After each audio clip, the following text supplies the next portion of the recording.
গত ইংরেজির ৭/১২/২০১৬ তারিখে বালুরঘাটের একটি বেসরকারি ইংরেজি মাধ্যম স্কুলে ৫ বছর বয়সী এক শিশুকে যৌন হেনস্থার অভিযোগ ওঠে এক ব্যক্তির বিরুদ্ধে।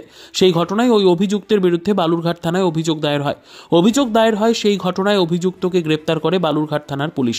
সেই মামলায় গতকাল ওই অভিযুক্তকে দক্ষিণ দিনাজপুর জেলা আদালতের পক্সো আদালতের বিচারক শরণ্যা সেন প্রসাদ অভিযুক্তকে দোষী সাব্যস্ত করেন।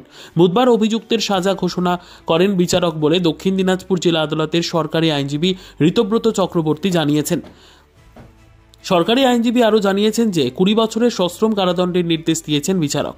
পাশাপাশি ৫,০০০ টাকা জরিমানা এবং অনাদায়ে আরও ৬ মাসের বিনাশ্রম কারাদণ্ডের নির্দেশ দিয়েছেন বিচারক।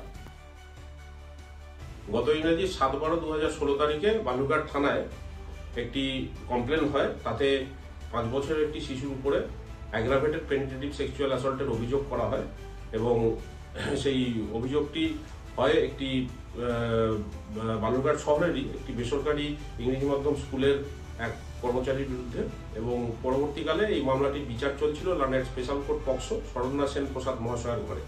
গতকালকে লার্নেড কোর্ট অ্যাকিউজডকে 377 আইপিসি ও 6 পক্সো ধারায় দোষী সাব্যস্ত করেন এবং আজকে অন পয়েন্ট অফ সেন্টেন্স দুপক্ষকে শোনার পরে লার্নেড কোর্ট আসামিকে ২০ বছরের সশ্রম কারাদণ্ড, ৫,০০০ টাকা ফাইন, অনাদায় আরও ৬ মাসের বিনাশ্রম কারাদণ্ডের আদেশ দিয়েছেন।